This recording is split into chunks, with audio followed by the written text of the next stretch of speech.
escapar de um grupo de adversários não significa que não vamos encontrar outros inimigos no caminho. O Senhor explicou claramente ao povo que quando o tira do Egito, não leva pelo caminho mais fácil. O caminho mais fácil, como já vimos aqui com os irmãos, seria o caminho junto ao mar Mediterrâneo, junto à costa, em direção a Canaã. Mas este caminho era um caminho complexo, porque era o caminho mais fortificado pelos egípcios. Havia ali pelo menos 2 grandes concentrações militares que os israelitas provavelmente teriam que enfrentar em batalha, e o povo não estava preparado para isto. Então Deus os leva para o deserto. Não foi só por isso, mas também por isto. O que não quer dizer que eles não vão ter guerras e confrontos. E o primeiro destes confrontos nós encontramos aí em Êxodo capítulo 17, e eu convido os irmãos a abrirem para nós lermos. Êxodo capítulo 17, a partir do versículo 8.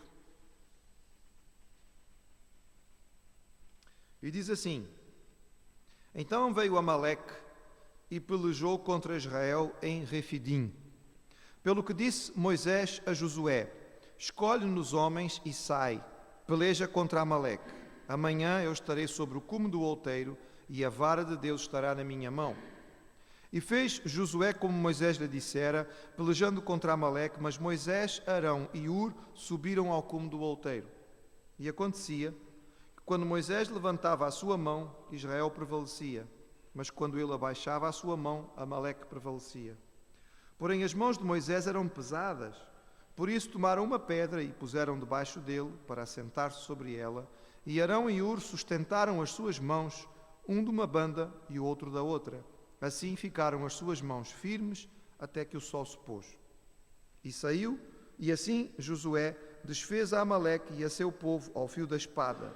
Então disse o Senhor a Moisés: Escreve isto para memória num livro e relata-o aos ouvidos de Josué, que eu totalmente hei de riscar a memória de Amaleque de debaixo dos céus. E Moisés edificou um altar e chamou o seu nome: O Senhor é a minha bandeira. E disse: Portanto jurou o Senhor, haverá guerra do Senhor contra Amaleque de geração em geração. Os amalequitas eram parentes de Israel, não parentes muito diretos, mas eram descendentes de Esaú. O texto em Gênesis capítulo 36, versículo 12, diz que Timna era concubina de Elifaz, filho de Esaú, e teve de Elifaz a Amaleque. Portanto, Amaleque era neto de Esaú, Esaú era irmão de Jacó, irmão de Israel, portanto os amalequitas eram primos, entre aspas. Uns primos um bocadinho afastados, mas eram primos, não deixavam de ser primos de Israel.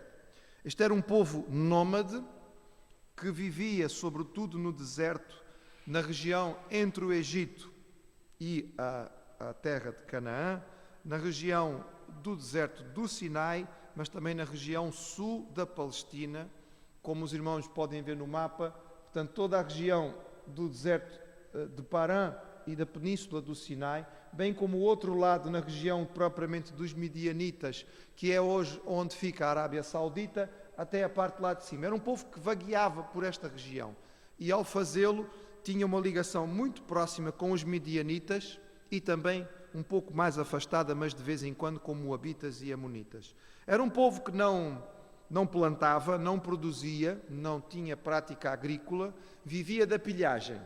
Atacavam caravanas e atacavam também cidades estabelecidas, sobretudo na fase pós-colheita. Esperava o agricultor fazer o seu trabalho, colher e pôr tudo no celeiro, lá vinham os amalequitas, atacavam e roubavam e levavam aquilo que tinham conseguido encontrar. Eles atacam Israel, mas o seu ataque é um ataque vicioso, ou seja, era um povo acostumado a este tipo de coisas. Eles não enfrentam Israel cara a cara, eles atacam pela retaguarda. Nós temos esta descrição em Deuteronômio no capítulo 25, nós encontramos a descrição de como é que eles fizeram. Portanto, diz aí que eles atacaram quando saías do Egito e feriu na tua retaguarda os fracos e os que iam atrás, os que estavam cansados. Podemos imaginar a caravana, são cerca de 2 milhões de pessoas, é muita gente, É claro que haverá alguma proteção, mas também é natural que alguns vão ficando mais para trás na jornada. E normalmente quem fica para trás são os cansados, são os idosos, são os que estão a ir mais devagar porque têm algum doente. E aí nós encontramos a informação clara em Deuteronômio que o ataque foi um ataque malicioso, foi um ataque cruel, foi um ataque feito pela retaguarda àqueles que estavam em maior dificuldade. Não é viável pensar que os amalequitas desconheciam o que tinha acontecido com Israel. Estamos a fazer as contas, ainda na semana passada estávamos a fazer as contas. Nós temos mês e meio, 2 meses no máximo, que Israel saiu do Egito. Portanto, nós sabemos que passado um mês, temos algumas situações que vimos na semana passada, temos para aí mais ou menos 1 mês e meio até eles chegarem à região de Refidim, onde o Senhor vai tirar água da rocha. Portanto, temos entre 1 mês e meio e 2 meses que eles saíram do Egito. Os amalequitas de certeza que têm a informação do que aconteceu, mas mesmo assim eles não temeram atacar o povo de Israel. Talvez acharam que atacando a retaguarda isso fosse mais fácil. Se a manifestação da presença de Deus ia na frente, não é? A coluna de nuvem e de fogo ia à frente, na retaguarda se calhar eles sentiam-se menos, achavam que havia menos perigo. E este ataque é um ataque, portanto, vicioso. Encontramos aqui pela primeira vez o personagem que vai se tornar bastante importante na história, principalmente um pouco mais tarde, Oséias. E uns vão dizer, pastor, Oséias, não temos nenhum Oséias aqui. Oséias e Josué é o mesmo nome, certo? É exatamente o mesmo nome. Oséias e Josué é o mesmo nome. É um nome que significa Jeová salva. E a sua versão grega é bem conhecida por nós. A versão grega do nome Josué ou Oséias é Jesus. A linguagem hebraica seria Yeshua, mas este é o nome deste personagem. Portanto, o nome Josué e o nome Jesus é o mesmo nome. Estamos a falar em hebraico ou estamos a falar em grego. Este é um homem ainda relativamente novo, ele terá aproximadamente 40 anos e ele é alguém com alguma experiência na área militar. E nós vemos que Moisés então o chama, ele já é conhecido, ele vai ser apresentado durante a história como um dos servos de Moisés, que vai ajudá-lo, que vai acompanhá-lo, e ele então chama este homem e diz, olha, faz aí, recruta os que estão em condições. Haveria cerca de 600.000 homens em Israel em idade militar, mas evidentemente que não são colocados 600.000 a enfrentar o exército ou as tropas que atacam dos amalequitas. Quantos foram? Nós não temos, o texto não diz, porque a grande questão aqui é, estes são escravos que saíram do Egito, irmãos, eles não têm armas. A pergunta que se pode fazer é até aonde estes israelitas arranjaram armas para enfrentar os amalequitas? Talvez armas caseiras, talvez tenham aproveitado e saqueado parte das armas dos egípcios que morreram. O texto diz que os egípcios mortos foram dar junto à praia. Será que alguém teve a cabeça de dizer assim, aproveita aí e tira as espadas e as lanças que a gente pode ter utilidade para elas mais tarde? Pode ser, o exército de Faraó era grande, se calhar ainda houve um número significativo de soldados que foram dar à praia, nós não sabemos. Será que alguns deles pediram armas quando saíram do Egito e tiveram esta compreensão, olha, vocês não podem me dar aí uma arma também, porque diz que eles tiraram muita coisa dos egípcios. Aqui é tudo especulação. O facto é que nós sabemos que Josué é escolhido, que ele faz uma seleção dos homens que são capazes de enfrentar os amalequitas e têm algum treino militar e que eles então se preparam para enfrentar este povo. Vamos perceber, irmãos, nós temos os amalequitas a fazer ataques rápidos, tipo guerrilha, atacam a retaguarda de Israel e, portanto, isto é informado a Moisés e Moisés diz, nós não podemos tolerar isto. Portanto, prepara aí uma força armada que possa fazer frente a eles e prepara-te para o próximo ataque que os amalequitas fizerem, ter alguém que responda. Temos um grupo de soldados israelitas que são separados por Josué. Eles não devem ter muita experiência militar, porque estes escravos eram escravos de construção, eram homens que trabalhavam com gado, não tinham experiência de guerra. Enquanto que os amalequitas são povo treinado, acostumado a estas coisas. Vamos Vamos lembrar que estamos em Refidim, os irmãos se lembram, esta é considerada por muita gente a rocha que Moisés bateu para dela sair água. É uma região deserta, portanto montanhosa, agreste, de muita pedra. É nesta região que nós estamos, e a promessa que Moisés dá é: eu vou estar no topo lá em cima, não é? E vou abençoar o povo enquanto vocês estiverem a guerrear. Então temos a ideia de que Moisés, Arão e Hur estão sob o topo da montanha e ali eles vão abençoar este momento de combate. Sabemos quem é Moisés, sabemos quem é Arão, é o seu irmão. Quem é Hur? Há uma referência posterior que nós encontramos no livro de Êxodo, no capítulo 31, que nos fala de Bezalel. Quem está a fazer o curso de treinamento de liderança está afiadinho nestas coisas e vai saber dizer assim rapidamente. Bezalel foi...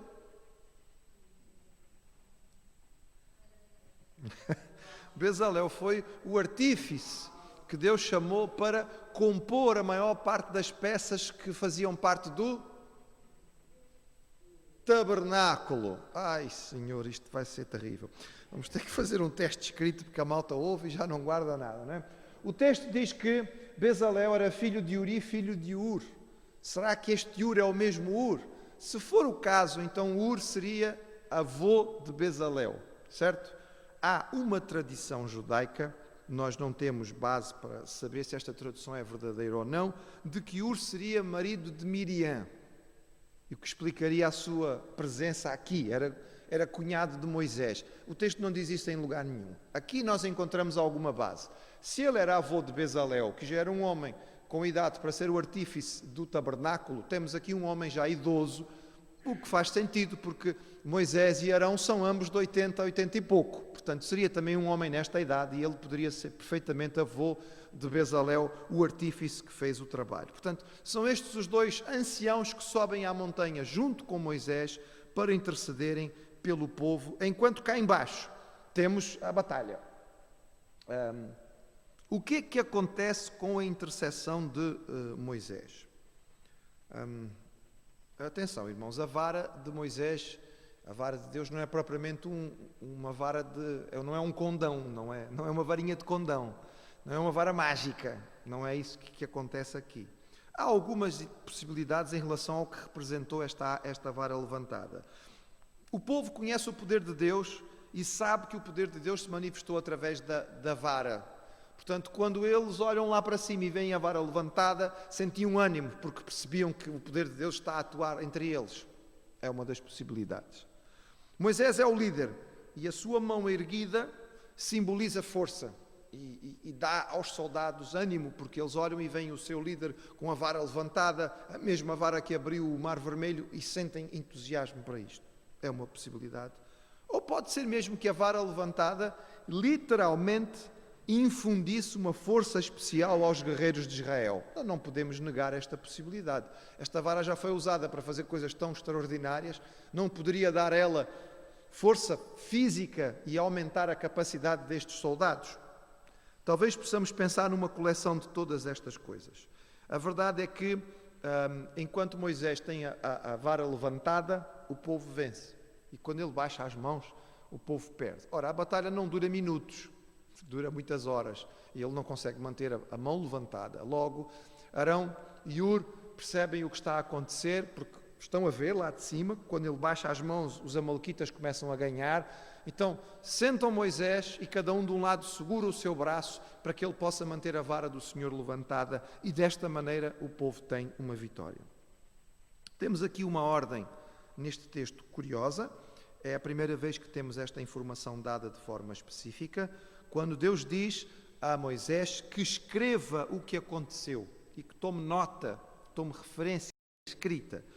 Sabemos que Moisés certamente domina a escrita, ele é formado nas escolas do palácio do faraó, portanto era um homem que tinha o domínio da arte da escrita, e ele então escreve possivelmente naquilo que vai ficar conhecido como o livro das guerras do Senhor, segundo nós achamos em Números. Em Números fala a respeito do livro das guerras do Senhor, Portanto, é possível que seja este livro que vai tomando nota daquilo que aconteceu de mais significativo. Seria este livro depois a base para o Pentateuco? Talvez. Ou foi daqui que Moisés começa a ter a ideia de começar a narrar aquilo que está a acontecer? É possível. E após, então, a batalha, é edificado um altar importante lá naquela região. Evidentemente que o altar original nós não temos. Sabemos que a região é uma região agreste. O altar seria alguma coisa deste género, portanto é um conjunto de pedras. E a este altar é dado um nome específico, que é: o Senhor é a minha bandeira, Jeová Nissi. Quando pensamos em bandeira, normalmente nós pensamos num pano pintado, não é? Num tecido com um padrão de cores. Não é necessariamente isto que o texto está a falar. Naquele tempo não era tão comum. Estamos a falar provavelmente de um simples estandarte, pode ser um poste, talvez a própria vara simbolize esta bandeira, seja este poste, este estandarte.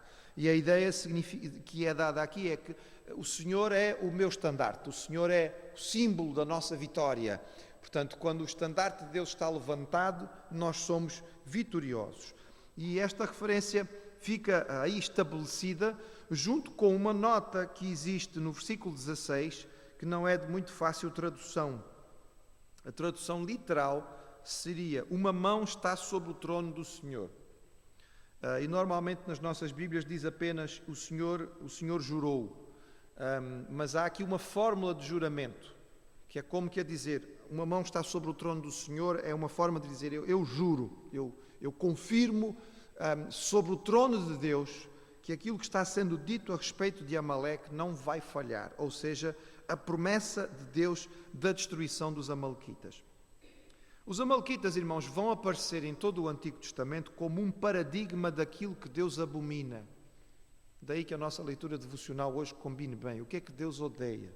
Nós vimos que Deus odeia uma porção de coisas, entre elas Ele odeia a violência, a rapidez para fazer o mal. E este povo é um povo que é marcado por estas coisas. É um povo que tem como a cultura básica ser ladrão, atacar de forma viciosa os fracos, os incapazes.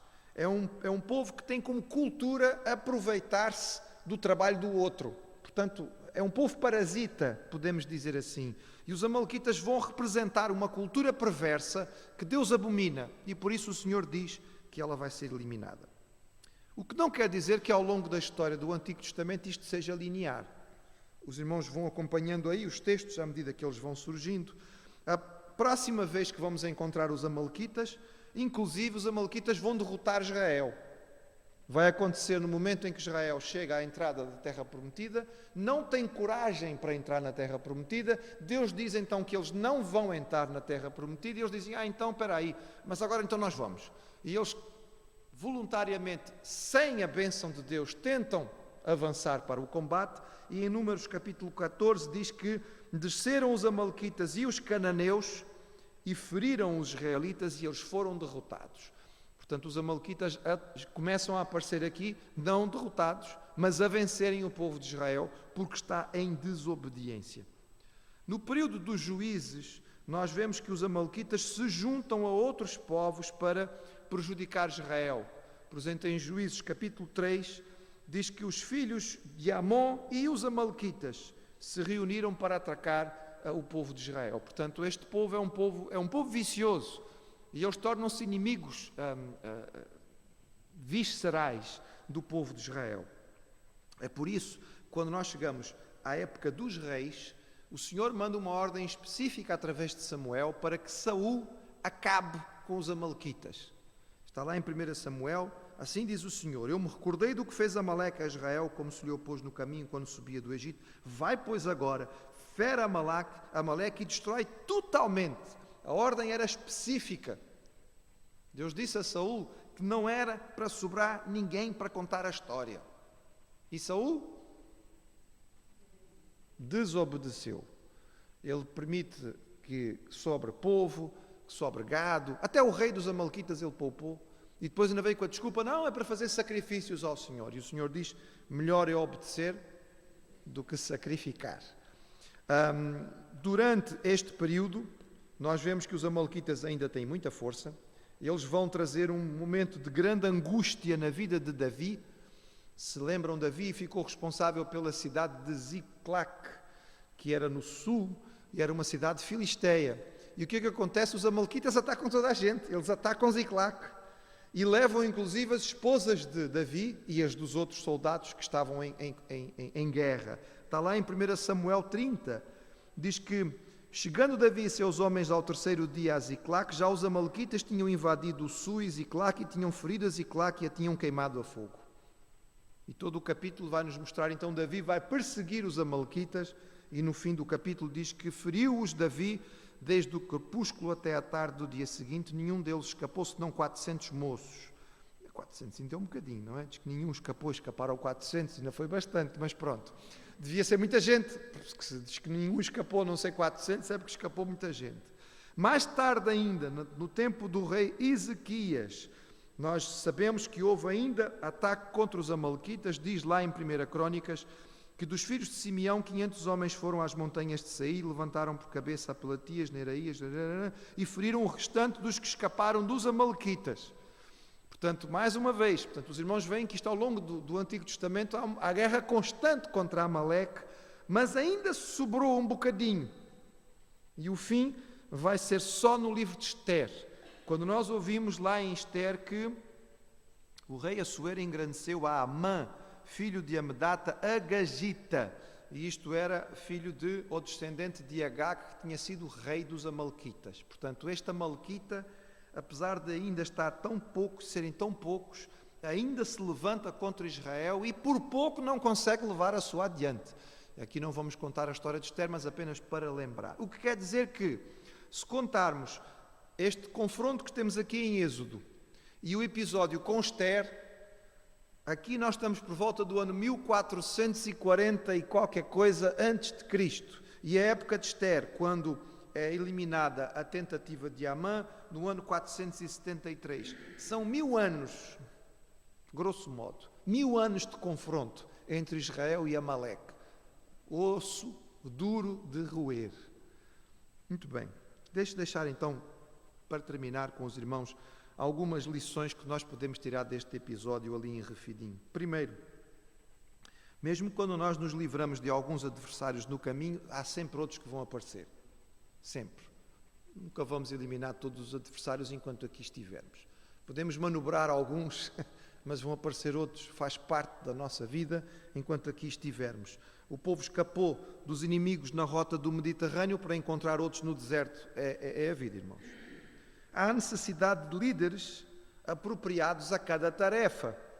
Moisés era um grande líder, mas não era o líder para estar à frente de um combate. Ele tem 80 anos. Ele não vai pegar numa espada e lá na frente guerrear com os homens de Israel. Portanto, Josué será o chefe das tropas, o líder certo para a tarefa certa. Aqui Moisés age de forma sábia ao delegar a responsabilidade a este jovem. Jovem, não era tão jovem assim, mas era mais jovem do que ele. A intercessão tem poder em todas as circunstâncias. A oração foi fundamental num contexto de batalha. E nós temos que entender que a oração será sempre importante e a vitória para nós vai depender da oração. Daí que nós oramos e nós intercedemos, porque entendemos da palavra do Senhor, como neste texto, o valor da intercessão. Líderes precisam de apoio, porque os braços cansam. O líder precisa ter os braços levantados o tempo inteiro, mas os braços do líder se cansam. Logo é preciso quem esteja ao seu lado, a sustentar os braços. E a vitória veio através do instrumento do Senhor, que era Moisés, mas sustentado por Arão e Hur. Portanto, eles fizeram tão parte da vitória quanto o próprio Moisés fez. Portanto, isto é algo que nós devemos guardar. A vitória vem sempre do Senhor. O Senhor é a nossa bandeira. O Senhor é o nosso general. É Ele que nos dá a vitória. Cada experiência com o Senhor nos acrescenta conhecimento e intimidade. Se os irmãos virem ao longo do Antigo Testamento, os nomes de Deus surgem de experiências próprias. Recentemente vimos que o povo chamou a Deus Jeová Rafá, o Senhor que nos cura. porque as águas eram amargas e Deus as transformou em água boa, de qualidade. Aqui eles vão dizer, Jeová Nissi, o Senhor é a nossa bandeira. Uma nova experiência, um novo conhecimento de Deus. Teologia prática, não apenas teórica. Não é a teologia dos livros. A teologia que nos vale, irmãos, é a que nós aprendemos no dia a dia. É a que nós ganhamos vivendo com Deus. É a que o povo de Israel se desenvolve à medida que vai caminhando. Muito bem, venceram os amalequitas, mas continuam no deserto. Estão a caminho daquele local onde o Senhor vai lhes transmitir a lei, mas ainda não chegaram lá. No entretanto, está na hora de Moisés reencontrar a sua família. Vai ser um reencontro muito interessante. E se os irmãos querem saber como é que este reencontro vai suceder, próxima semana, à mesma hora, se Deus nos der vida e saúde, cá estaremos.